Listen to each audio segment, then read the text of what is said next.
This is a different finish this time. Let's see who's going to be starting us off here. I want to see, yep, it looks like Cody's going to be starting Shackle number 1. And let's see what starts off his first turn here in the top 8. Oh, it looks like a Shackle and a pass.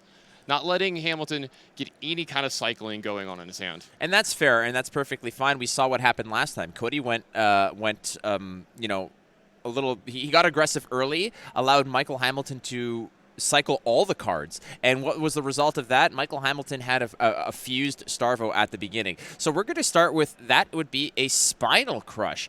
And pitching over there to come in with that is a 9-point Spinal Crush. 9 damage coming in. The crush effect here is 4. Now, this has significant repercussions, Tannen, because Go Again is so important in Chain. Yeah, absolutely. Look, Command and Conquer here, block, Grass block, Arcane.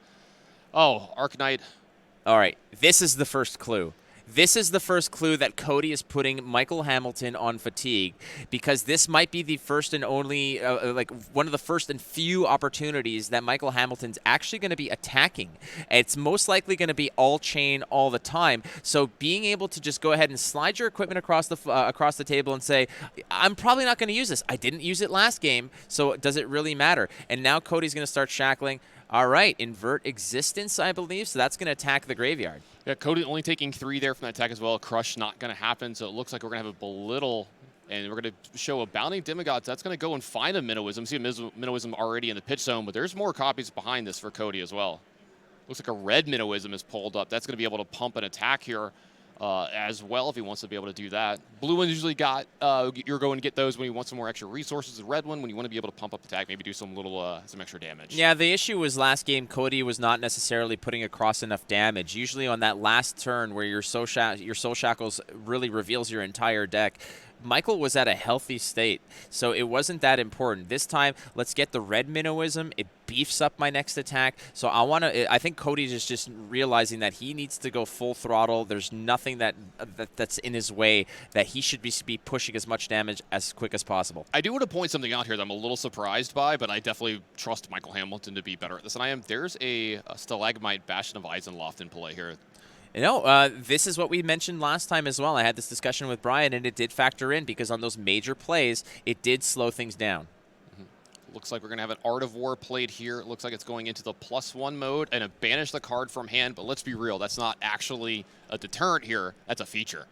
Yes, exactly. It's not a bug. It's a feature because that card is essentially accessible whenever, but Blizzard, that's going to slow things down here. And now the cards that he had in hand, this really throws a wrench in the system because when a good player is going to have all his resources used as efficiently as possible, and Blizzard really pumps the brakes on your game plan. Yep, so that is going to lose Go Again unless another card is pitched here. Cody kind of incentivized into having to do this. So the second Minnowism is going to be pitched from his hand here, the one that he got off of that Belittle. Bounding Demigon is going to be exiled, so the 2 cards are going to come back to hand here. The Go Again will resolve. Yeah, that Bounding Demigon in the banish zone now. The Go Again is fine, but keep in mind here that Art of War is going to be pumping up all the future attacks here. I don't believe he's Soul Shackled yet, so it's another Go Again that he'll be able to pull off. Yep, absolutely. Looks like 1 damage going on over to Michael Hamilton. Down to 39. Now, what's fascinating here as well is that Cody is... I believe, is that 2 Minnowisms that he's pitched this turn. Late game, those might come back to haunt you. Those are going to be banished and gone away. But keep in mind that Belittle is another way to fish those out of the deck. And looking at Cody's list, he has 3 red Minnowisms and 2 blue Minnowisms. And that's 1 of each, I believe, in the pitch zone now. So he might be able to go ahead and pick those up. But again, shuffling your deck can be detrimental when you're trying to stack your list late. Absolutely. That's actually really important. It's a small thing that doesn't come up very often, but when it does, it can be really impactful. If you've actually been pitch stacking really well at the span of the game and then you shuffle late, hands are going to be as good as the ones that you crafted. So again, blocking with Pulverize, blocking with Crippling Crush. I mean, these are just very powerful cards that are blocking for 3. Yeah, this isn't a Hallowed Rites coming for 5, blocked by Crippling Crush like you said, and this is starting to feel like old school Guardian. You know, you have all these big expensive attacks in your hand, but you're almost never using them. You're just block for 3, block for 3, block for 3. Yeah, the old school showstopper, it was just, you pick and choose when you can go ahead and pick those attacks, and you got to be patient. Sometimes, you might think, okay, if I just eat 5 damage, I can come back with a Crippling Crush, and it's going to feel awesome. But you're eating damage. And in a game where fatigue is on the menu, you cannot take any damage where you should not take damage. And back over to Michael Hamilton. It looks like it's just going to be a cold 4 coming across here. Winter's Whale coming across for 4 damage on hit. Give your opponent a Frostbite. What Cody is also going to be thinking about here is that last game in the match, the Carrion Husk really didn't come into play. So you might see a Carrion Husk just eat a Frosthammer, but it's going to be as late as possible so he doesn't eat too much blood debt. But last game, he missed an opportunity to sort of eat up one of these 4s, be it cold or warm or room temperature or anything in between. Whether it's Fahrenheit, Celsius, or Kelvin, you got to eat that damage in some way or form. And that Carrion Husk is something that you want to make use of that Cody did not have the advantage of last game. That's a really, really good point. Something that doesn't come up very often because, we don't see fatigue decks as much anymore is in Chain is when is something huskable. That is a big deal in these matches. So if Michael pulls off another big attack in the next few turns, you might see that Husk just come out. Yeah, I mean, ideally you want it to eat up the damage that you would see off of, let's say, the Spinal Crush or whatever. The problem is that it was too early to commit a Carrion Husk, where if you play it now and you play 7 more turns in the game, that's 7 damage. And that could definitely change gears here, where maybe Michael Hamilton sees that, yeah, you're eating 1 blood debt a turn. Maybe that 7 damage is enough for me to change gears and continue to push face here. So Frostbite is on hit. We see Cody Williams is at 31, but again, Chain doesn't get going until Soul Shackle 4, 5, 6, and that's when we're going to see the fireworks. Absolutely. So we're making our way up there just a little slowly. It's going to take a little bit of time. This is our early game. Got a few things set aside here about Bounding Demigod and Inverting Systems, chipping away at Cody's life total. But like you said, that life total maybe not as important as it normally is against Bravo because we're not going to be getting those huge attacks all the time. All right, going to start this turn off with Mavian Skies.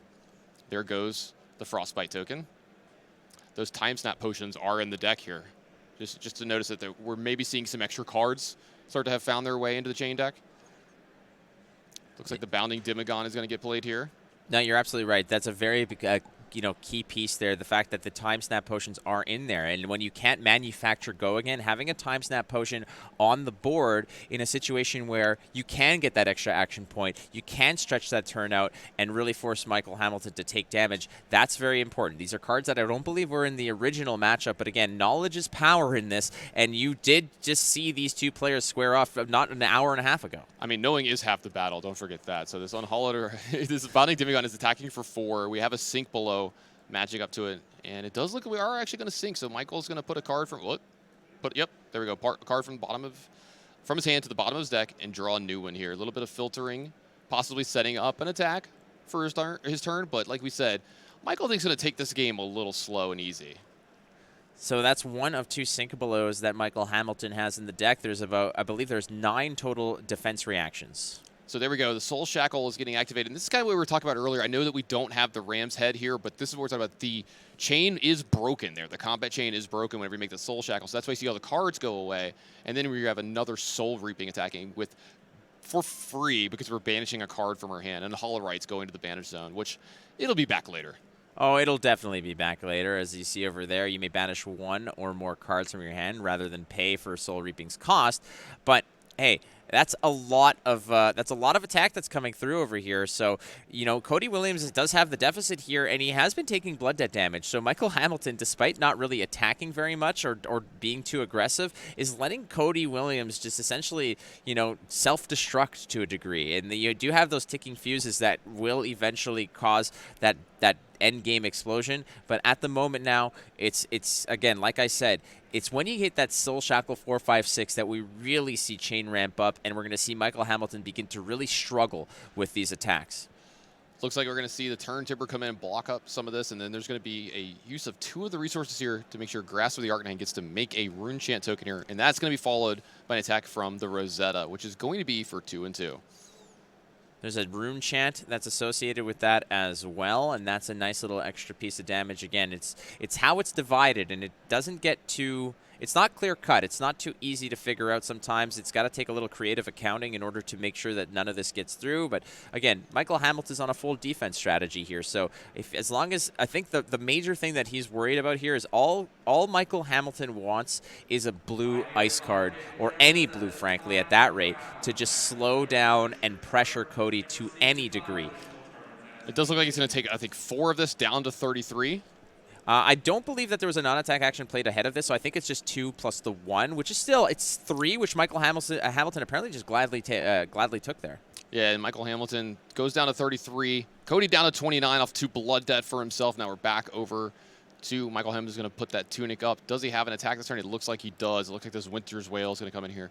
Glacial Footsteps getting pitched. You know, this is where you really see the difference in his list from the other Starvo lists that we have here in the top 8 or throughout this tournament. Yeah, I mean, the whole thing with Glacial Footsteps is that you fuse it to gain Dominate, and a lot of players playing Starvo are relying on the hero ability, you know, on Bravo himself to allow for that to happen. And also, it's an expensive card to play. It's not necessarily the standard, you know, pitch 3 play a card. So a very, you know, a little swerve away from the norm with cards like Glacial Footsteps.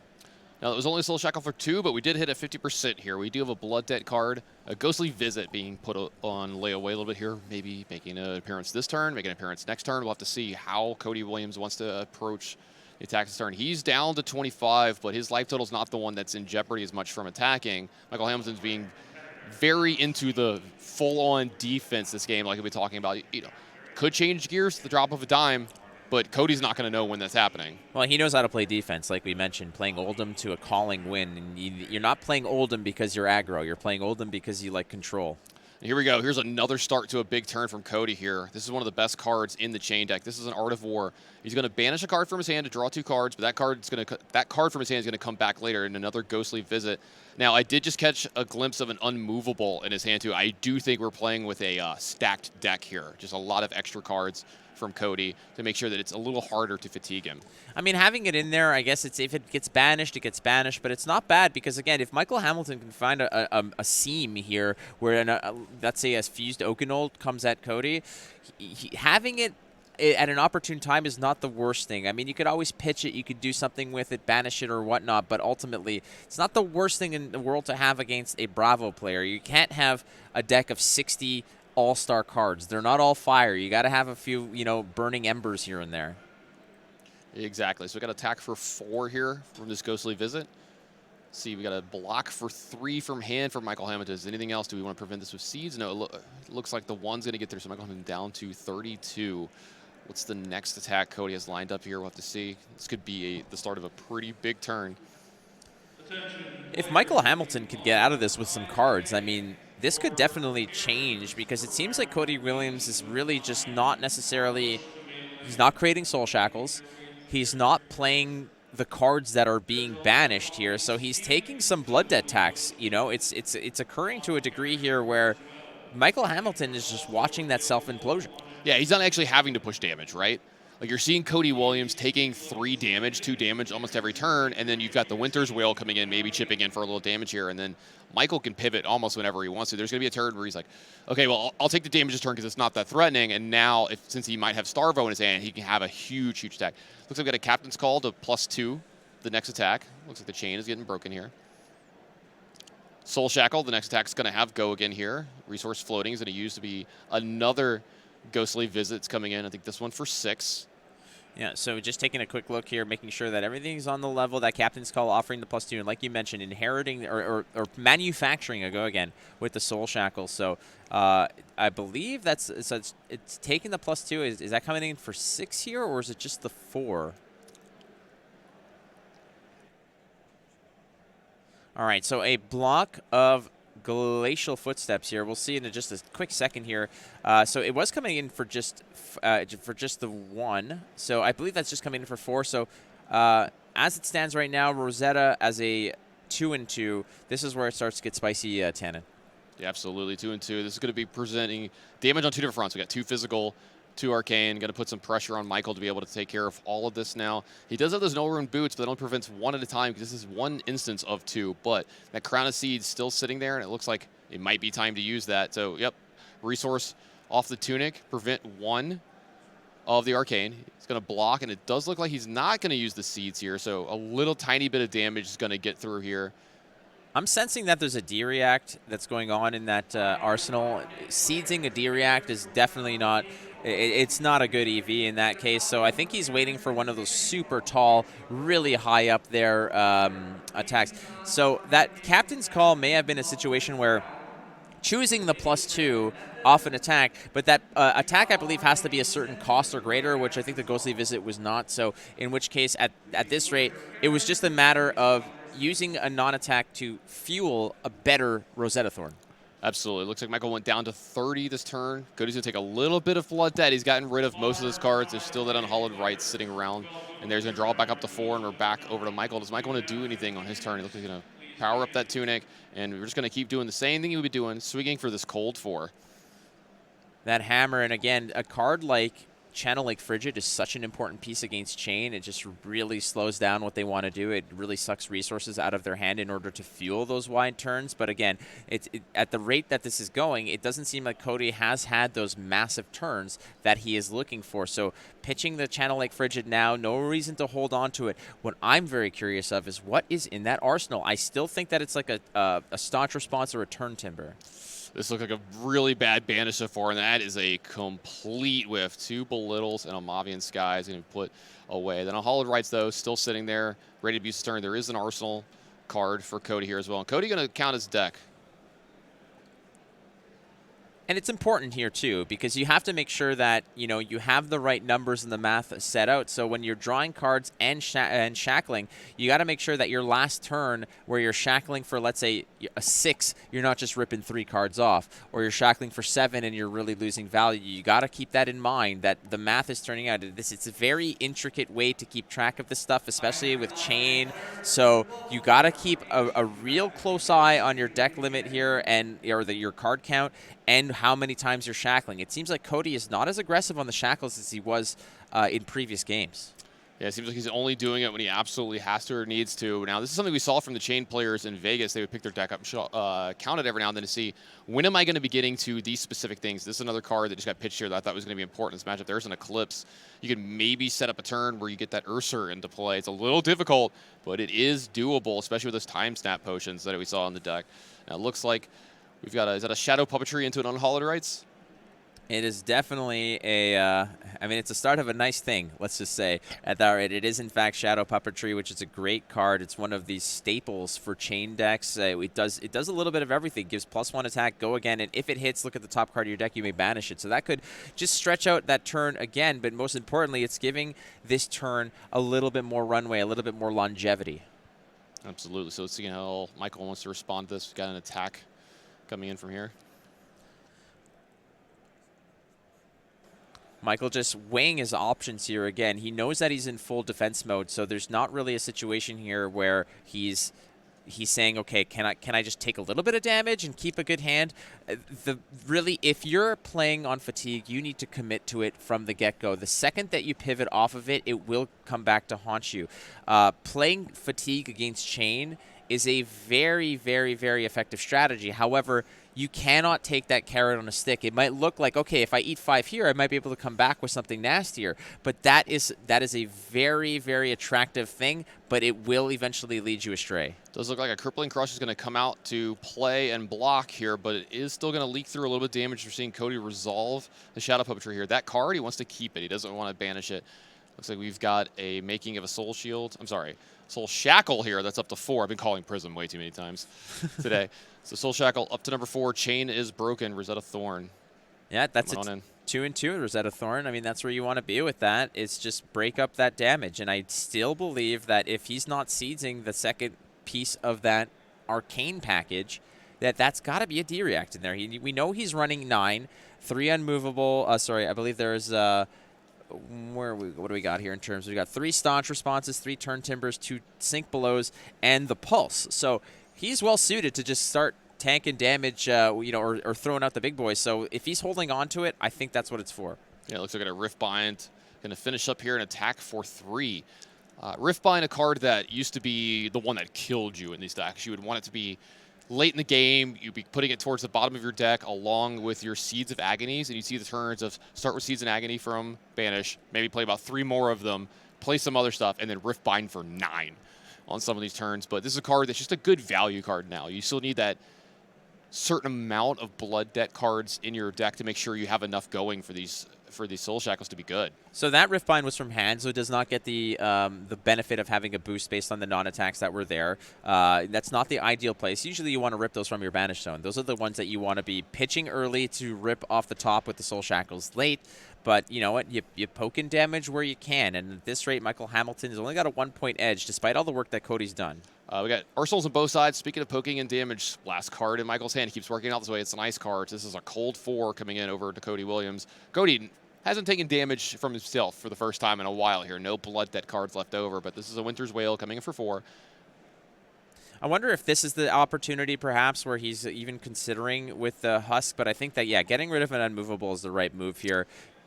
You definitely don't want to leave that in your arsenal too much. It's going to start messing up your turns on the next few turns. Not to mention, you're not necessarily anticipating, any of those Oganolds. You're not anticipating any of those Glacial Footsteps. None of that is really problematic at this rate because you know what the strategy is. You just look back at the last game and say that he swung at me once with an actual attack, and that's it. It was just hammer time the whole way. And you still got your Husk, too, for that one, if it does randomly happen in the next few turns. Sorry, so Cody, top 4 cards of his deck. Let's see, any Blood Debt cards? I see at least 1. Bounding Demigod.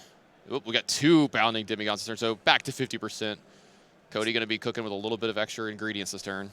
I mean, that's not so bad, right? I mean, 50% will get you in the Hall of Fame any day of the week. If you're ratting 500, ultimately, let's be real here. The Bounding Demigod is, these are cards, man, I'm telling you, that you wish you had seen a little bit later. You can chain them together with something else. But a Minnowism is going to fuel up what this can do. Now you're getting a little bit above board. Yeah, Soul Shackle up to 5 here. It's going to need the Bounding Demigod. Go again. Bounding Demigod, you're going to get a plus from the Minnowism and a plus from being Caster Max. So that is a large Bounding Demigod. It's a jumping Bounding Demigod. It's a leaping Bounding Demigod. All right. For 7. Well, there's a staunch response. That's a nice little answer there. So again, having all of those D-reacts and having them well timed, nothing left on the table, as it were, as the 7 blocks the 7, nice and clean. Nothing, nothing ventured, nothing gained. But we're going to go ahead and here and create another Rune Chant, and this is what you want to do. 2, 2, and 1, baby. Just come in for a little bit more poke. Yeah, so it's going to have an instance of 1 Arcane, an instance of 2 Arcane, and an instance of 2 Physical. So a lot to deal with here. So we do finally see that Arsenal going away. Seeds of Agony finally getting used here. I'm sorry. Crown of Seeds. I'm so set back in the old Chain days. Crown of Seeds here, going to prevent 1, put up a shield here. Let's see what's going to go on with some of those other things. We still got these Null Rune Boots available to us. Let's see how much Michael wants to be able to take this turn, if he wants to be able to block out almost all of it. Well, so the timing on this has to be careful as well, because he's crowned now before the Rune Chant has resolved. So he has to be able to eat that Rune Chant so that the crown protection will protect the additional... okay, so he's opting in this case to do it that way. That seems a little bit fascinating in terms of how the sequencing is. He must really value some of the cards. Okay, so he'd rather just take the damage and keep that card to swing more pressure, but he's going to eat 2 here the Arcane way. Yep, so it does look like 2, putting Michael Hillman down to 23, Cody Williams at 24. He's going to join him at 23 in just a second here. That Bounding Demigod is going to do 1 to him at the end of turn. Yep, there we go, 23 each. Back over to Michael Hamilton. Let's talk about what he had left over in his hand. Let's see. Make sure he wants to make sure that he can just keep attacking with this Winter's Wail. Maybe really prioritizing getting, getting a card left over. This is a warm 4, so no Frostbite here. And there's a card left over to be put in that arsenal after this. That's Spring Tunic. Definitely want to mention up to 3 here. So a little extra resources, maybe being able to use the Crown of Seeds to get an extra card as well. Really impactful stuff coming over here from Michael. Well, if he might be able to arsenal this, right? And then maybe be able to actually use Tunic to swap that arsenal for another card. And if Cody whiffs here, if it's not a very impressive turn, despite Michael playing hyper defensive, he might get a swing in here. He might be able to find the cards he needs. But here comes the Soul Shackles. Well, since it was a warm 4, like we talked about, there's no cold. I think Cody's just completely okay with, just come on. I'll take this 4, keep all my cards. And it looks like we got 2 more here. We got a Shadow Verser and another Rift Bind getting put into Banish here. So they're going to be able to come out and play this turn if they want to. Cody playing with a lot of cards here. He's got a 4-card hand, an arsenal, and 3 cards in his Banish Zone. And this is what you're talking about. This is the turn 5 Shackle. Or this is the 5th Shackle of the game. these are the turns where stuff starts getting really dangerous if you're Michael, because these turns get really complicated, really long. A bunch of different attacks are going to hit the stack here. And it's going to be a little harder to defend because you're not sure what's coming next. I think Michael also needs to be very, very disciplined here, because if he just if he sees that carrot on a stick that he might be able to come back with a fused or dominated attack, yeah, that sounds attractive, but at what cost? Because we see how close these games get on those last turns, and if Cody pops off, Michael may have been kicking himself to say, I wish I had just 5 more health or 6 more health or 1 more health in that regard. So Michael may just see here that based on these particular soul shackles here, it might just be too much for him to absorb to be able to swing back. So I think at this rate, Michael will be, again, he needs to remain disciplined. He needs to stick to the plan. The one thing that you cannot do when you're set out to fatigue Chain is take a bite of that apple and say, you know what, I'll take 5 to deal 7, because Chain doesn't care, because Chain's going to kill you before, by the end of the game, when like he goes right up to the edge of the cliff and then pushes you off. Michael did some housekeeping here, going to look through what's going on here over in the graveyards, over in the advantage zone. Very important, too, because you want to know what's coming and what to not expect. Seeing 3 Rift Binds, let's say, and what color are they, how many Shadows of Ursur, and everything beyond that. Taking a look of what's going on. There's the information, like you mentioned, is available, right? So if you've done the studying and you know what the key elements are and all the surprises, you can see how many of what are still around, behind curtain number 1, so to speak. Yeah, one of the important things to note here, 2 of the Art of Wars are already gone here for Cody Williams. Those are the cards that can really push in this matchup, and we haven't seen them be as good as they possibly could be. We've seen them be good, but not as good as they possibly could be, because that's so big at this matchup. If you get the really big, long, extended Art of War turns, like in the turns like this, where you could possibly attack 3, 4 times, banish a card, draw 2 more, these are the turns that can give Michael Hamilton a lot of problems, because if you start to get him down to a lower life total, then he's got to turtle up even more, and then you're getting more and more advantage of pushing through those last points of damage. So keep in mind, Cody's got 3 nice cards there that he's banished with those soul shackles. So the hand, as it is, he's got a 4 plus an arsenal plus the 3. That's 8 cards at his disposal. Now, Cody definitely has a lot to think about here. I saw a Captain's Call and the last Art of War in his hand here, so possibly a big turn brewing for Cody here. Let's see how he wants to do this. He's going to start with the Shadow of Ursur, it looks like. Yeah, Shadow of Ursur is the way to pop off here. You start with that bad boy. It's just you're just kind of opening things up, as it were. You're going to banish a card from his hand. Give it Go Again here. Attacking for 2 with Go Again. And these are the ones that I like starting off with as well. It's got to Go Again, right? It's an early exploratory attack. It's also attacking for 2, right?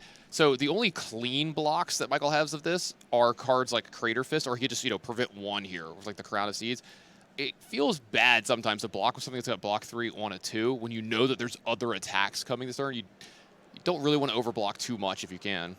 All right, so that indicator there on Bravo is basically saying, all right, I got a Seeds that's on on the docket here. I've got 1 in the pocket, but he opts here just to take the 1 instead of the 2, using that Seeds protection on this Shadow of Ursur.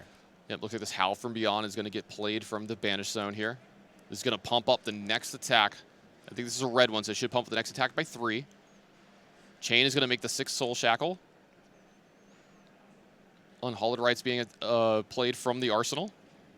Here we go. It's going to have Go Again. It's going to get pumped up by that Howl from Beyond. Now it's going to be able to put the Howl from Beyond from there onto the bottom of his deck as well. A card is really important in this matchup. Going to put some more cards on the bottom of his deck to make sure he gets through them when he starts to get to the second cycle of his deck. 7 Go Again. We've already seen a 2, a little tickle, a little appetizer, if you will, and here's the 7. Again, those nasty breakpoints.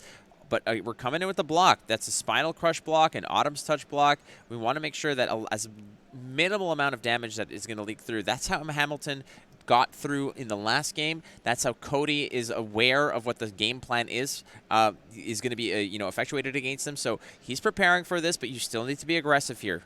Yep, here we go. Rosetta for 2 and 2. Let's see, Michael, a couple cards in his hand, talking it over with his opponent. Looks like we're going to have a block from hand possibly here. Well, again, we're thinking about this in terms of like what has Michael's strategy been here. It's just try to keep one card where possible. 2 would be ideal, so you can jam an arsenal. But that looks like exactly what Michael's done here. He's going to take 2 arcane. It's a package deal again. 2, a little package of 2. But he's going to have 2 cards, and that is going to be very effective later. You're going to pitch a blue to swing hammer. Hopefully, it's an ice. You jam another arsenal card that is going to be able to cycle and offer a little bit more protection. Got an update from our side matches here in the top 8, kind of like we predicted. And unfortunately for Jacob Ball, he was not able to overcome the Briar player. Sam is going to be moving on into our quarterfinals. A good tournament for Jacob Ball, his second consecutive top 8, but it's going to end really quickly here in this top 8. He was happy to make the top 8 when I was talking to him after the round, but he was like, why me? Well, I mean, somebody had to face the Briar, and it's just unfortunate that it was the Prism. We saw the steamroll action that Briar did, and how just the sheer strength and frequency of those attacks. All right, so as it stands now, it's a cold 4, as you would, a nice little 4-pack that's being thrown at him. And in this case, the beautiful part about this is Michael Hamilton's going to get away with not just a 4 attack with the ice kicker, but also the fact that you're going to be able to slide a card in the pocket. I think a 4-pack would actually be preferable to a 6-pack a lot of the times. Not in Canada, my friend. A 6-pack's called a half day's work. All right, it does look like this attack is huskable as well. So Husk, that's going to be a damage every turn of the game for Cody Williams. But he was down to 17. It was about time for that Husk to come out and play. You want to make sure that you do get that block in. It might have been a problem if you didn't other times. So look, here we go.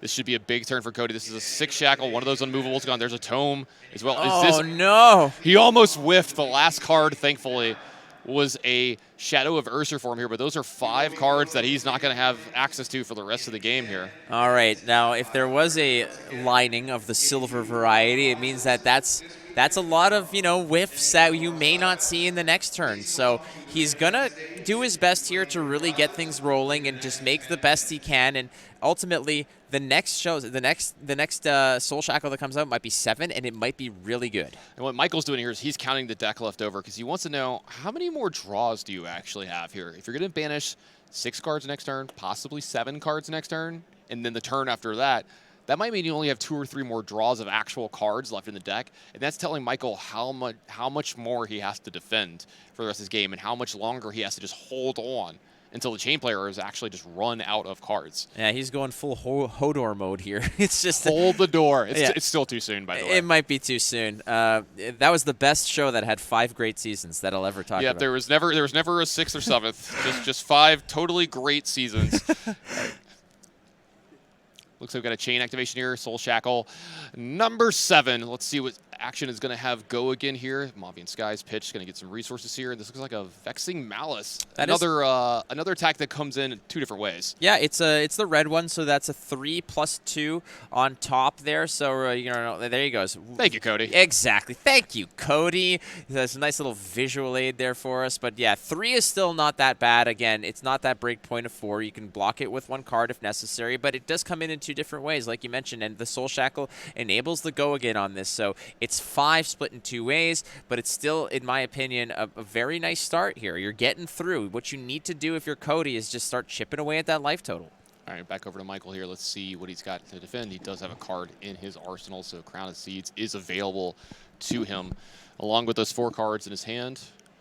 Let's see how he wants to approach this. Stick to the plan, Michael. That's basically what you got to think about here, which is just soak up as much damage as efficiently as possible, and part of that is going to be here with the Crown of Seeds. So Crown of Seeds activation card's going to go to the bottom. Card draw here. We've got a Shield of 1 floating around in front of Bravo here. So probably blocking 1 of this Arcane.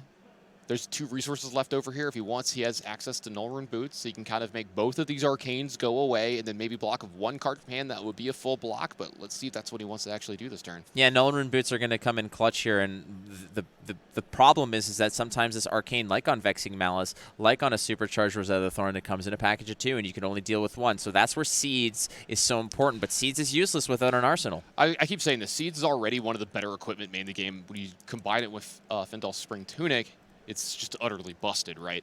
And then you start to see the other little things that keep making it good, right? You get this prevention of the 1 damage really mattering in matchups like this where you have instances of Arcane that aren't 1. When you have them of 2, like you said, it comes in a package deal, so dealing with all that is difficult. So it does look like maybe I think one of the Arcane did actually get through here, and this break around is going to block all of the fizzle damage. So it looks like Michael down to 19 here. So if he's keeping 2 floating, it might be a potentially that he's holding on to a staunch response or one of those 2-cost D-reacts is my guess here, because there's no reason if he is holding on to it or if he isn't holding on to it, that he wouldn't just use one of those extra floating resources to use the null rune boots to absorb the second instance of or the additional instance of Arcane. A lot of cards left over in Cody Williams' hands. I think he's got about 2 left, along with that arsenal, plus all the cards that are in his banish. All right, so we got a Shadow Puppetry coming here. Let's break the chain there, buddy. New chain. Brian was talking about this earlier. If we're talking about it in this matchup, we're going to say combat chain. It's a little too much with the hero chain and the combat chain, because I'm going to get confused. So we got to make sure that we don't confuse me, okay? All right, so attack with the Rift Bind here for 5. It's going to have a cool on hit. If it hits here, he's going to be able to look at the top card of his deck. If he wants, he can banish it. You know, if it's a card of Blood Debt, might be doing that just to get an extra card next turn to be able to hit, or maybe even this turn, depending on what he's got going on behind this. I don't want to confuse you, Tannen, so I'm going to remind you, I am not a racehorse. I've been reminded a few times today. I'm going to write it. I'm going to write it on my hand. Okay. All right. 2 things. Yeah. Not a, what was it again? There is no Discord. That's the other one. Okay, there is no Discord. And I am not a racehorse. Okay, not a racehorse. Perfect. Okay. Excellent.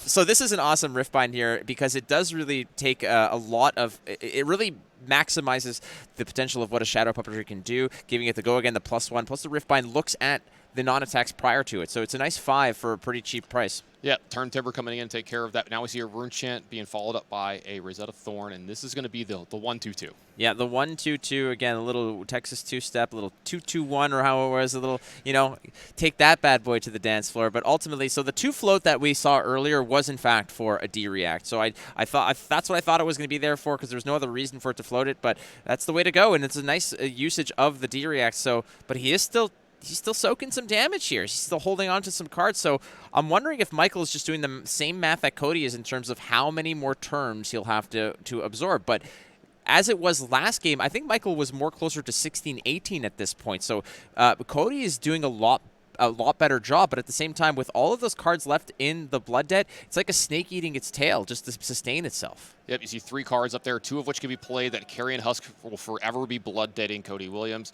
A cold 4 coming through here from Michael Hamilton. Looks like all 4 of it has been received to Cody, so he's going to get a Frostbite added to his side of the board here. And it looks like Michael Hamilton is going to Arsenal up and pass. Oh, yeah, that is a very big indicator ultimately here. When you're just taking it like that as Cody with some more of that Blood Debt that is just continuously accumulating, that means that there is some big stuff coming in. And so this might be just Cody saying, I remember what I pitched. I think we're at that point now where my next there it is. Look at that. I think we're almost to the bottom of the deck. I think this is right at the bottom of the deck into the second, because obviously we haven't seen this card as far as I remember. It might have been pitched and I missed it earlier. But it does look like, what is this, 6 cards that he's got available to him here? Yeah, and a full grip as well. That's why he took that hammer. I do have another result from the matches going on other than this one. The dream stays alive for David Rude. He's going to move on to the next round. I think he beat Pat here in the top 8. A small little fist pump from my man. Here. Not only because he's one of my boys, but also the fact that he's rocking that Expos hat. I love that Expos hat. Expose the elements is that's the we got to get a meme going on that as well. And fellow Canadian as well, That's pushing correct. his way through the top 8. Now, let's start up a big turn. Here we go. We've got an Art of War being played here. Looks like it's going to be the +1 variety. Banish a card from his hand, draw 2 cards.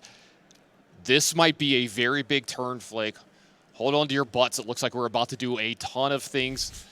Here are 2 cards drawn to Cody. If he's got enough resources, we got 1 floating here, a couple of cards in his hand, a couple blues here. We might see as many as 4 or 5 attacks this turn. There's a term I use when I'm about to pop off in a game. I say, buckle your ass. We're about to get, it's about to get naughty here. But this is a different story here from last game, Tan and Grace, is because in the last game, Cody whiffed on 2 Art of Wars off of some Soul Shackles. So the fact that he gets access to at least one more, that is massive here. And that could be the fuel that he needs because he's going to banish a card which is technically just playable because it comes out of the banish zone anyways, and he's drawing 2 more. So that's more fuel to fuel this turn. And this is where he has to get creative. This is where he has to do all of the math to make sure that none of this goes to waste. You have a generated go again off of the Soul Shackle. Some of the cards will naturally have go again, for instance, like Shadow Averser, etc. But how many turns, how wide can you go here? How long is this combat chain going to be? This is where the best chain players really make their money, right? The first couple turns, yeah, you play some cards, you make some Soul Shackles, you do what you can. Now when the turns get really complicated and they have all of these options to you, you need to squeak out every ounce of advantage, every ounce of damage you can get, especially with the way that Michael Hamilton's been playing this. You've got him at 12. You've got him kind of where you want him. You've got him at a low life total. This is doable if you get this right. You see Cody really taking his time here. I can't blame him. I'm getting excited just listening to this, just watching this, seeing what's going on. I'm very interested to see how he's going to work this out. Yeah, we got we've got Ted and Grace doing squats here to just get some of that energy out. He's excited, as am I. And if we look at the previous matchup, Cody versus Michael Hamilton, Cody, when he went on his pop-off turn, when he went to the pop-off turn, Cody had Michael at 18 and did not have this kind of turn lined up for him. So Cody is in a much better position as he was in the previous game. Michael taking the same strategy, but Cody, I think, seeing that from a mile away, changed up his game plan, and it is looking, the landscape is completely different now. All right, Shadow Averser attacking in here for 3. This we got a block here from hand for Michael Hamilton, blocking out 3, that Crippling Crush. Not going to be crippling anybody on Cody's side of the board here, but it is going to block out fully from that Shadow Averser. What does Cody have next here? Huge turn lined up. He needs to get at least a few of these cards out of Blood Debt, though, because here's the worry here. If he's at 10, he takes anywhere from like 4 or 5 damage. All Michael's do is activate Starvo and the game ends. He's not going to be able to block anywhere near enough from a dominated attack to be able to do that. The thing is Michael going to have a hand left after this turn? Lots of different things can go on. All right, we've got a Belittle here, going to pump up this next attack. It looks like we've got a Bounding Demigod coming from her. So this is going to be +4, +5, I think, on the attack here as well. So that is an 8-power Demigod coming in on Michael Hamilton. And, oh, wait, there's going to be more. Oh, it's definitely going to be more. That Bounding Demigod is riding the winds of a Minnowism with a little bit of Art of War, wind in your sails in that case. So 8 is a lot. If Michael Hamilton is holding a D-React, this is where it's going to be played. It's the most value you could possibly hope for here. The difference in this game versus the last also is the fact that when Cody had the pop-off turn, Michael had a full tunic that he was able to cycle seeds for and get an extra card to help mitigate some of that damage. That's not the case this time. Yeah, I don't think there's a D-React in the hand. I think I see Oaken Old and 2 attacks in his hand. So unless that's a D-React in his arsenal. I see there was a Winter's Grasp in there, an Oaken Old, and I think it's an Autumn's Touch. No, that's a Lightning Surge, if I'm not it's a Lightning Surge. So did he actually... Okay, so he doesn't have Starvo set up because of the Oaken Old in his hand. So it looks like we're going to be just... I do not expect Michael to have a hand left after this turn. Oh, absolutely not. No, many life points as well. Yeah, this is getting hairy. I don't know if you'll have a seat to sit in after this turn is what I'm saying. All right, so that's a 6 block from hand. 2 is going to get through in this Bounding Demigod, but oh, wait. There's more coming. So we've got a huge Bounding Demigod attack coming through here. 2 getting done. Let's see, what's the next attack from Cody? Does he have enough go again to keep this turn going wide? He's still got that. I think there's an Invert Existence as well hiding in there. There is definitely an Invert Existence, that's hiding in there as well. But I mean, I think Cody has done this masterfully. He knows that there's no pressure coming his way, so he has kept some of the cards with Blood Debt just in there, accumulating some damage because he knows that eventually he's going to go off on a turn. He's going to go on a run, and it's basically all the cards for the most part are out of Michael's hand. He's got one more card. It's a Lightning Surge, a blue Lightning Surge that he could pitch. Perhaps for a seeds if necessary. Maybe use some of that floating resource. If he does manage to find a staunch response, he could use it then. But I think Cody Williams is just thinking right now that he's got a green light to go ham. And I've got to wonder if Michael Hamilton ends up losing the game from here. I know that, games are different every time you play, but I wonder if he's going to think back on the shield choice that he's got here. We've seen Bastion of Eisenloft in this game. We have not seen it come out to block just yet, and I wonder how much damage a Ram's Head would have blocked through the span of this game, but I understand kind of where he's coming from. He's like, I'm blocking more of the cards from my hand in this game, so I don't have as many resources available to me. That's a very good point, because I believe this is the third instance of starting a combat chain. So that could have been the third instance of Ram's Head that blocks not for 1, not for 2, but blocks for 3. That Ram's Head in just this turn would have soaked 6 damage. So that's 1 blue from your hand to gain 6 in this game. That might be enough to win you a game, but not to be deterred, there's still a card in hand. There's a card in Arsenal. We've still got Crown of Seeds available to us. We've still got Crater Fist. We've still got that Bastion of Eisenloft. There's still a lot to go on for Michael Hamilton here, but this next attack is going to be really, really big. We've got another Howl from Beyond here. We still got this active Art of War that has just been putting in so much work. This is what we were talking about earlier. The Art of War, I think one of the most impactful, if not the most impactful card in this matchup because of the turns like this. You talked about the shackle turns of 5, 6, 7, and 8. These are the ones that are going to get the games over with. You combine it with this Art of War pumping everything.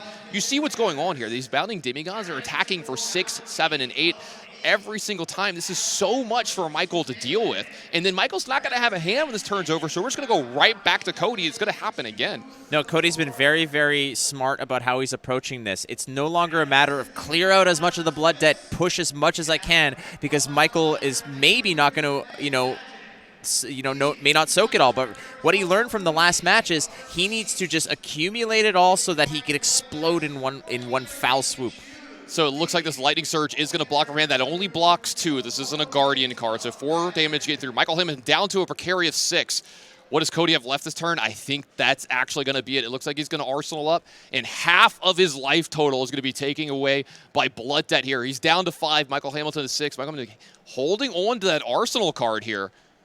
So keep in mind as well that in this turn, Michael Hamilton took a beating, but he managed to get ahead at the end of the turn, which is fascinating. But look at all the cards that are still in there. There looks to be like there's one more Soul Shackle turn coming. I wish we could have kept track of how much damage Cody did to himself in this game, how much is self-inflicted, because I got to say, at least I think half of it has been blood. More than half, I believe, because other than this, I think there was maybe a Spinal Crush early that was detrimental, but Michael Hamilton has swung with hammer maybe 5 or 6 times this game and connected fully once. Now, here's the important thing. Michael Hamilton really, really needs to get through this turn. There's almost no deck left for Cody. He's going to either die to his own blood debt or he's going to mill away his own deck. Now, oh, no. Oh, there's the Eclipse.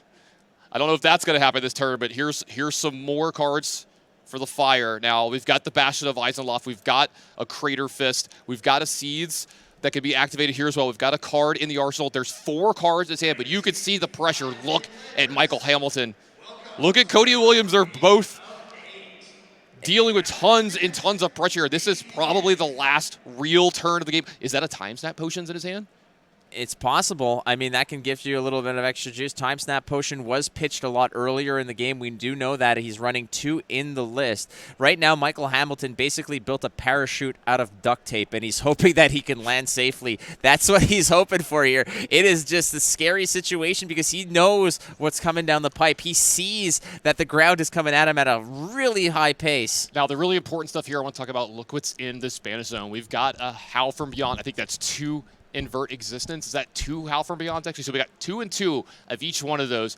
Huge ways to push through a lot of extra damage. You got this Invert Existence, which also can push through some damage as a Shadow Runeblade instant. So we don't really need action points for that as well. So the big test for Cody here is, can he push through enough damage to either kill Michael the old-fashioned way here, the way the chain normally does it, or can he possibly finish off this turn with Inverting Systems? Let's count up all the defense that we see here. We've got the Bastion of Eisenloft can block 2, right? We've got 2 from Crater Fist, so that's 4. We're up to 5 on the Crown Seeds. We're up to 6 as well, up with that Tunic. And we've got 4 cards in hand. If the all black for 3, that's 12. So that's 18 total possibly that we can block with Michael Hamilton this turn. And you've got to believe that every single one of these cards is going to do it. Don't forget, another card could possibly be added to hand here. We've got that 3rd counter on the Tunic that can add the 5th card to Michael Hamilton. So possibly being able to block upwards of 20 damage this turn. Right, and and if there is a broken chain, you will be able to get a second swing in with the stalagmite as well as the other crater fist. So you could go up to 22 plus damage in terms of blocking here. But I think that Cody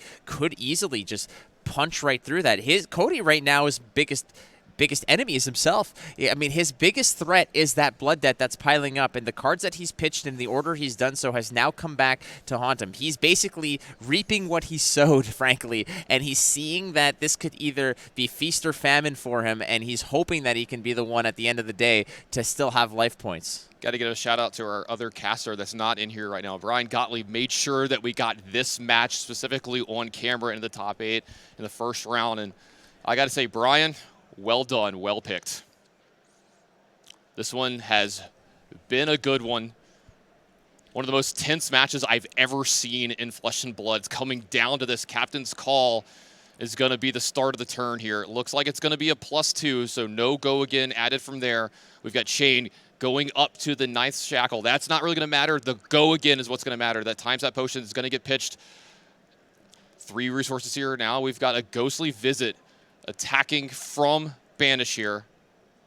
All right, that's a good start. That is going to be a pretty hefty one as well, as that's coming in, if I'm not mistaken, for, I believe that's coming in for 6, if I'm not mistaken.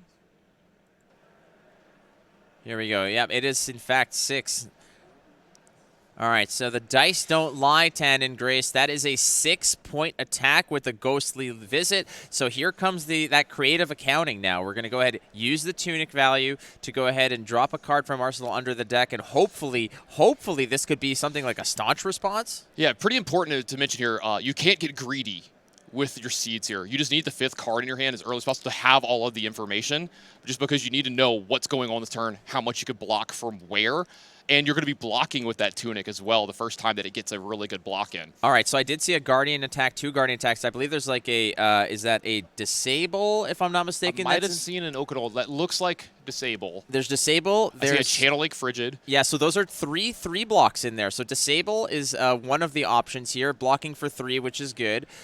So it looks like, okay, so yeah, Frostbite given over to Cody Williams. That is very, very relevant here. That's not anything to forget about. There is a Frostbite here, so that's going to sew up a resource. A little bit of damage getting through. Cody looking... No damage. Because okay, I'm sorry about that. No, it's all good. The Seeds is going to soak the last one. Right, prevent 1, 3, and 2. I thought we got 1 through here. Cody's sitting up in his chair. Looks like he's maybe got on his mind what he's got to do here. Still got a tall order in front of him. That's a lot of cards left over Michael Hamilton's hand. That's a lot of equipment. We've seen Michael play this game so close. I believe right on the razor's edge. I believe there's 8 damage left of block in Michael's hand. There's a Oaken Old. There is a Channel Lake Frigid, I believe is what you said that you saw, and I think a Winter's Grasp. I could be wrong on one of them. There's at least an Oaken Old. We did see that. And so it's potentially 8 block that's available to him. I may have just seen a Blizzard. Oh, well, that is a whole different rhubarb pie, if you will. I'm going to stop taking guesses at what's in his hand, though. We'll see along with the people at home of when it happens. But if that is a Blizzard, that could be game-breaking. That's just a whole different ballgame. You're absolutely right. Forcing your opponent to pay 2 just to maintain go again. If that resource is critical to keeping this going, that could, like you said, game-breaking indeed. And that's the important part, is the resource count, right? Cody just put another card in for resources. He's got 1 floating here, but this is a Howl from Beyond. This is going to pump the next attack. This is getting so tense. Flake. I can feel it all the way in the booth here on the other side of the room away from the players. You can see they're both setting up, running their hands through their hair, hands on their forehead. Just... Is that an Earth card? It might be an Earth card. So I see a Winter's Grasp, if I'm not mistaken, an Oaken Old. And is that Earth? I mean, we're all over the place here trying to guess it. I think it's a Channel Lake Frigid. Maybe a Winter's Grasp. I'm not sure. Okay, we'll give up on that part. We'll just try to call this game. This turn so complicated. It is indeed complicated, and like it's a whole different ballgame when all the pieces are right in front of you. Michael Hamilton knows the potential of what can come his way, and this is where, when you're playing against Chain, it helps to also be a Chain player to know what exactly the reach is. Now, this is important here. Another Howl from Beyond is getting played. That Combat Chain has been broken here, so Stalagmite going to get in another damage. So that was 3 that it's going to end up probably blocking here this turn. Also, another Frostbite on block here. This could be huge and game-breaking. We've seen Michael play so carefully with the shield the entire game, and it's probably going to come down to this, and I think it might be the impact that gets him through this turn. We'll have to see, but taking 2 resources away from Cody this turn might be enough. Yeah, if Cody was holding on to some blues, obviously you want to be paying for that. But ultimately, if that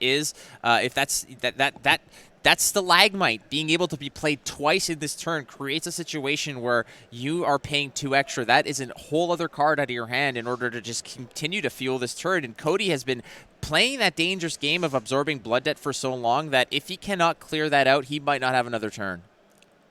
Looks like we're going to block from hand finally, so we're down to 3 cards. Right now, this looks like a block for 6, but with a Frostbite. Frostbite is huge in this matchup. Again, costing resources out of Cody's hand is going to be massive here. Yep.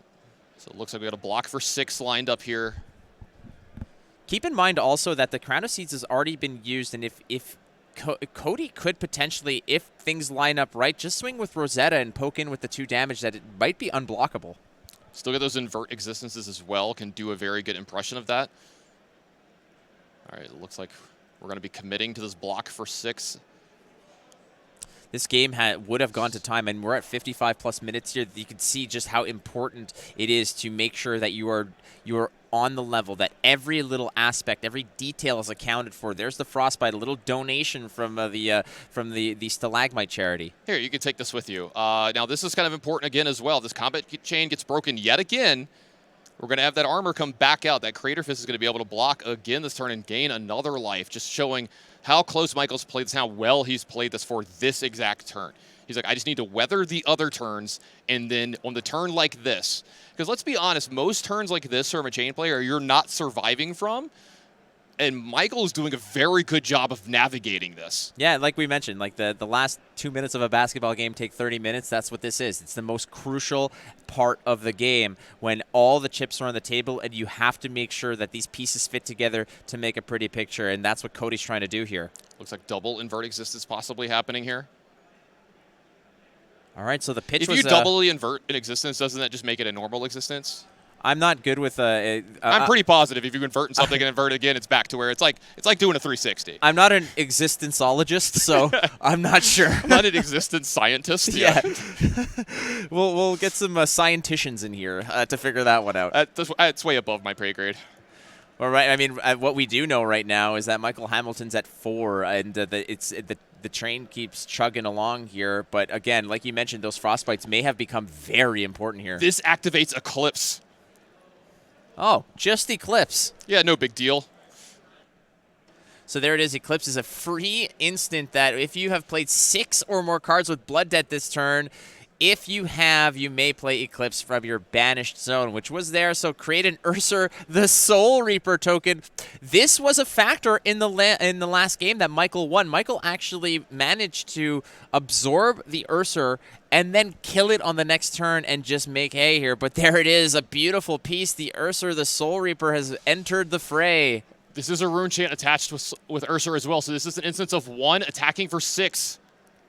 Does Michael have what it takes to get through this? I think this is the last gasp from Cody. So there is still the head. There, you have the gloves. You do have the tunic if necessary, and I believe he's holding an Oakenol to block here. Or there's another 3 block, I believe. No, he's got 2 cards in hand, so there's still some options here.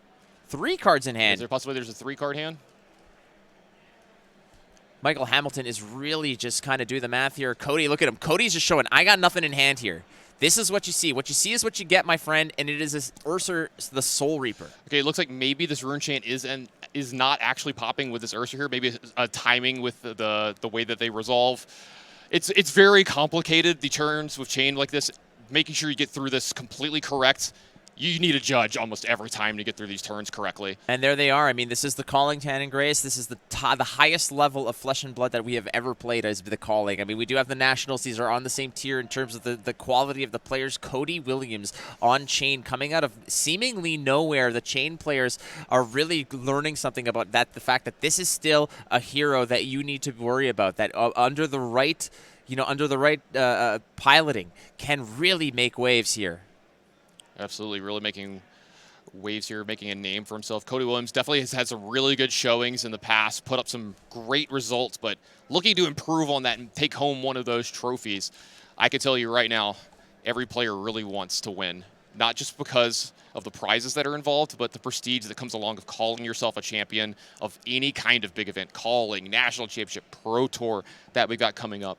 But that's how you start to cement yourself in this game as a legend, as one of the big players, as one of the big names. Players like Matt Rogers that we have in this top 8, and that I just got to report, unfortunately, his run for the day has come to an end. Matt Rogers falls to our #1 seed, Fano Black, doing what he's been doing all day long, piloting Prism through this Bravo thick field and doing it well. Well, Fino's been really, has been on a tear, frankly. One of the last standing undefeated players throughout this tournament before ultimately falling. But our #1 seed by a full win as well. Easy. Why not, Fino? Congratulations for that. And Matt Rogers again has been out there saying that the field has improved and has succumbed to that field. Top 8's still a pretty good finish, though. Not gonna lie, it's pretty damn good. And you know what else is pretty damn good? Matt Rogers. Well, I was gonna say I was seeing Urser on the board here, no problem. I mean, how often do you get to see that? I mean, we've seen it twice today, but Urser the Soul Reaper is a token that again attack for 0. It's fine, no problem. Just go in with a fresh 6. So the real problem here is if Michael blocks with all the cards from his hand, he's not gonna be able to attack Urser, right? No, correct. And that means that Ursa is just going to have another swing next turn rather. But again, Soul, you're going to be banishing cards off the top, but you're going to be drawing those up anyways. But then the pitch recycles. It's a little bit of creative math in terms of how this goes. But ultimately, this is it. I mean, look what Cody's done in order to just clear out that whole Blood Debt vault of cards. And Michael has done a spectacular job of just absorbing it and staying relevant and keeping this game continue to go. So it looks like Michael's finally come to the decision of how he's going to get through this turn. Looks like he's lining up a block. We talked about the being able to block multiple times in a turn of the equipment. Here it is finally coming up a second time this turn. This Crater Fist probably going to get to block 3 whole damage this turn. Bastion of Eisenloft blocked 3 whole damage turn, took away 2 resources. Imagine if we didn't have this on Michael's side. These fully done up equipments that could block multiple times this turn. I don't know if he makes it through this without having the equipment suite, which he had multiple opportunities to get good blocks of these earlier in the games, and you're seeing why he passed up on those. He wanted to set up this kind of effect. I mean, ultimately, if Michael could just hold on, again, snake eating its tail, Cody's just going to succumb to his own blood debt that has been left there by that Carrion Husk that's just going to haunt him every turn. And now Cody's on a clock himself. It's 2 blood debt that he's eaten, as there's still 1 card with blood debt that he's left on the menu. Now, I don't know if that's, I was going to say, he's going to draw these 4 cards. The rest of his deck is gone. It's going to be gone at the beginning of the next turn. Michael has a card left over in his hand. This is what took so long. He wanted to make sure they had a card left over in his hand. He's going to be able to pitch this. I believe he's going to be able to pitch this. Oh, this looks like this might be an Arsenal. This is an Arsenal. Okay, this is an opening for Cody. The Urser is going to survive. Draw 4 here from Michael. So he's got 4 cards in his hand. There's only 1 counter to the Spring Tunic, so no free seeds this turn. That's going to take a card from his hand if he wants to do that. I think I just saw a defensive reaction get drawn, though. I think that is a stance defense. That is a big draw for Michael Hamilton. Does Cody have what he needs to get through this turn? This game is so intense. It is definitely intense, and the problem here is the fact that if you want to block 7, you got to pitch a card away, and that gives an opening for another attack to be able to punch through. But I think that Michael at 4 is at a relatively safe, area. Again, it's very dangerous to say, especially when you're staring down an Urser like that. That is a dangerous piece. Now, almost all the equipment is gone, right? We do have 1 more free block from equipment. Don't forget, Spring Tunic really likes to be the last one in there jumping. It's like, I got this, boss. I can get that. I can get that 1. I got 1 for you, and that's it. It's kind of like the tap-in goal, It's just, all right, no problem. You do all the work. I'll just clean up the garbage. But that's what it's there for. I don't suspect that we'll see a Tunic get up to 3 again. I think that this game is going to end before that. So the Tunic is most likely going to get fed to the Wolves here in this turn, just so Michael Hamilton could stay alive. But again, the fact that you have a free 6 attack, that is a great thing for Cody to rely on to actually pressure. So another Soul Shackle, which means absolutely butt kiss here because it's just going to come through for another free go again. Yeah, making sure we get go again on this Urser. You got to make sure your Urser gets go again. That's a common play line that we see all the time in callings. I mean, I've seen this. I did it before breakfast this morning. I woke up, did my stretches, took a shower, gave Ursa a go again, came to the calling. That's basically how he goes. All right, so we've got a prevention shield set up here. One resource floating, that's important as well. If there's any kind of arcane damage coming through, these null rune boots are there. Is this rune chant still in play from last turn? Because this hasn't been popped on any of the attacks. I mean, a token attack, I don't know if that factors in for the rune chant. Again, these are such... I don't want to say unorthodox, but uncommon board states, right? How often do you see an Orser, like you mentioned? So seeing how this kind of eventually develops is fascinating just from a perspective that it's unique. So another pitch card here happens. What that's going to do is make Staunch Response be able to block. Now, look, there we go. The resource floating is going to prevent the rune chant. The Bounding Demigod is going to be coming in. So that's a Bounding Demigod. I believe that's is that a blue Bounding Demigod? Yeah, it's pumped up just a little bit. So we got a block from hand on such. That's going to fully block. One card left in Michael's hand. What does Cody have left? It looks like 3 or 4 full cards. Is he going to be able to get this done? It's possible. I think it's 3 full cards in his hand. I think I see a Vexing. I think I see a Belittle. Yeah, there are some cards in there. Or a Minnowism, maybe? The Minnowisms were pitched very early in the game, don't forget. So they have come back. In the first couple turns, we did see a back-to-back Minnowism pitch, and this might come back to haunt him, but it can also buff an attack. This floating resource is very important here, too. Those Null Rune boots are looming large. That last 2 can't be got in from Arcane, from the Rosetta Thorn. Cody trying to figure out exactly how is he going to play this for those last couple points. Michael, I mean, he's got 1 resource floating, 1 card in his hand. He's right there, Cody. 1 block from the Spring Tunic. So if you block from hand, that's 3. Save 1, that's from the resource, that's 1. 1 from Spring Tunic, that's 5. You got to get in 9 with these last couple cards. I don't know if he's going to be able to do it. So he's just evaluating what's going on over here. Again, he's running out of runway, like you mentioned. You gotta gain some altitude here, otherwise you're just falling off the cliff. So Cody, hopefully here, is looking at that. Is a Minnowism. Again, we mentioned earlier that it did get pitched a blue and a red back to back, and that might be what's in the hand over here.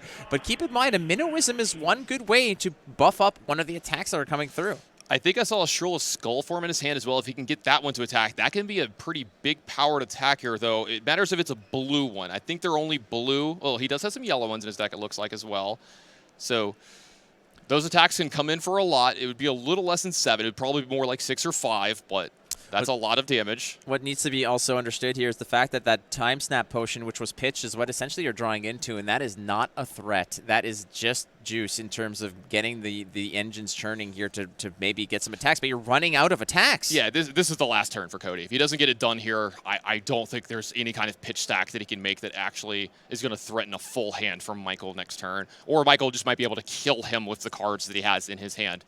These are always some of the most stressful times, not just as the chain player, but as the person receiving it. It's stressful in here for me and you, too. Like, I don't know if you're feeling it. I'm feeling the stress. I can't even sit down.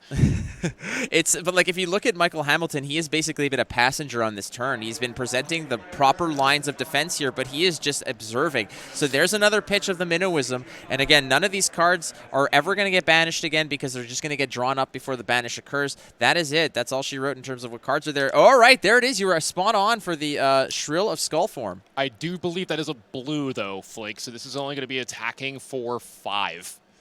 And we needed to present a little bit more in this, but we do still have Rosetta Thorn behind this. So this is 5. There's 4 more. That's 9.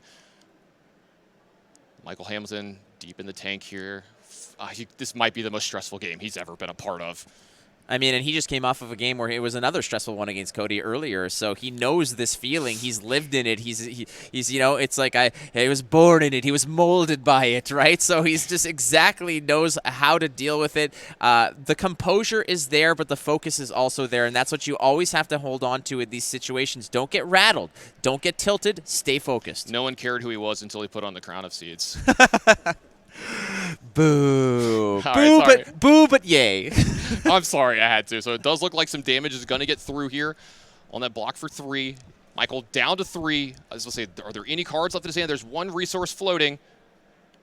It does look like that's going to be it for the turn. And unfortunately, again, there is the Blood Debt that came through. That Ursa, though, still looming large. There's no cards left in Michael Hamilton's.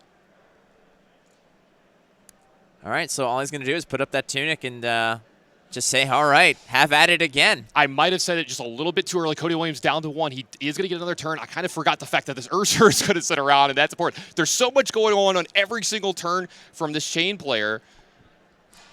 Well, if he could...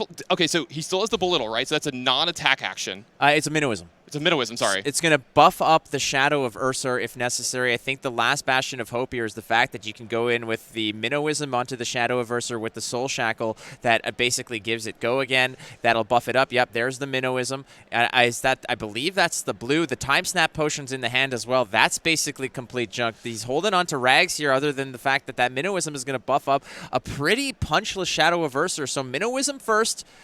We're going to go ahead, create the go again. Pitch. Oh, Vexing Malice red. That's the other card. That's a big one. Yeah, look, this is the card that's left over. This is going to do arcane damage and physical damage. So 2 arcane coming at Michael right now, plus an attack for 4. Breakpoints, baby. Breakpoints. This is where you're going to see that Tunic just be thrown into the fire. There's still an Ursa here as well. Don't forget, he's still going to deal with 6. That's a Sink Below. There's a Sink Below in Michael Hamilton's hand, if I'm not mistaken. There it is. That's a nice clean block if necessary. All right, so this is an instance of 2, though. So 1 damage is going to get through. So 1 damage prevented. 2 resources floating. Michael Hamilton down to 2. Does Cody have what it takes to get through this? Is he going to be able to survive this Vexing Malice? He does have a free block here for 4.